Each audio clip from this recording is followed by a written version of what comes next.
To this developing story now, the National Head of Public Prosecutions, Advocate Shamila Batohi, has questioned Andrew Chauke's purported coordinating role in the team of prosecutors investigating the KZN then Hawks boss, Johan Booysen, and the Cato Manor unit.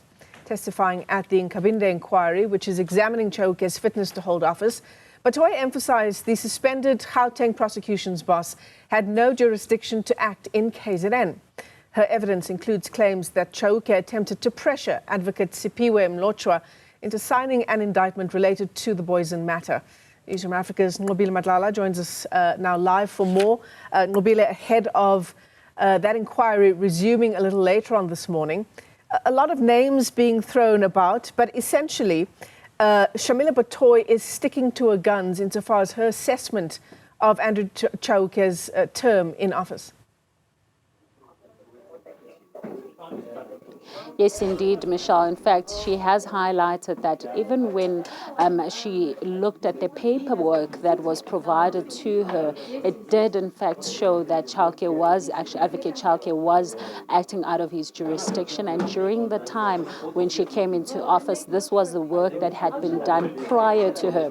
She did highlight that when she came into office, she actually inherited an NPA that was not functional, mainly because of so many allegations that were going on, Mohoro inquiry, as well as the state capture inquiry, which is the Zondo inquiry, which is looking into some of the NPA and the capture of those that were working in the NPA. But she's saying there was a lot of overstepping.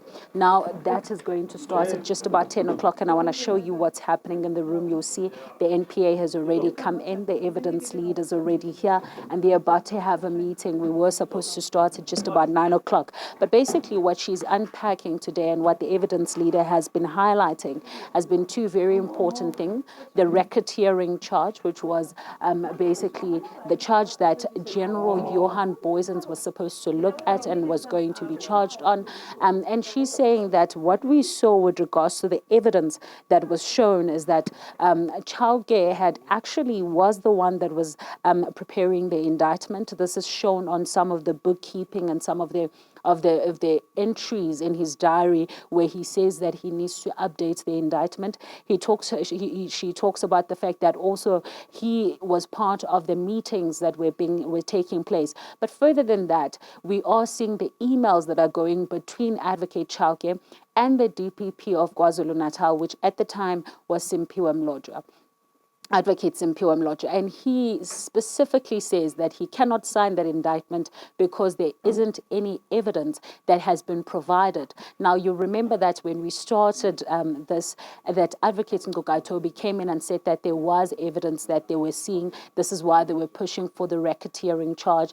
But in order to understand what racketeering is, you need to understand that there needs to be an enterprise, there needs to be a money exchange, there needs to be a number of people that are dedicated to creating that certain crime. And basically they were saying General Johan Booysen as well as the Cato Manor were part of this racketeering, which would later be found to have no evidence. And this is what Advocate Shamila Batohi has spoken about. Now they're looking at the fact that there was a centralization part, which was asked again by Chauke, which we understand that Advocate Chauke had no jurisdiction to ask for that centralization because his jurisdiction was in the South Gauteng, and he was never part of the KwaZulu-Natal. But because he was part of the prosecutors that were said to be looking and investigating this KwaZulu-Natal quotation mark death squad, he then was part of this, but he says he was just coordinating. But she is questioning just how far was his coordination, if he was asking for centralization, if he was making prosecutorial decisions, which is when he was asking for racketeering charge, and also if he was signing, because she says that on the document that they saw, it actually wasn't the acting DPP at the time, Nuko, who was in KwaZulu-Natal, that had signed, but rather it was the signature of Advocate Chauke. So she's questioning just how far his coordination was going, and if it has indeed gone over the line with regards to the policies in terms of what a DPP in the south of Gauteng is supposed to have the power to do. All right, as we wait for that session to get underway, Nqobile Madlala, you'll keep us up to speed on developments there.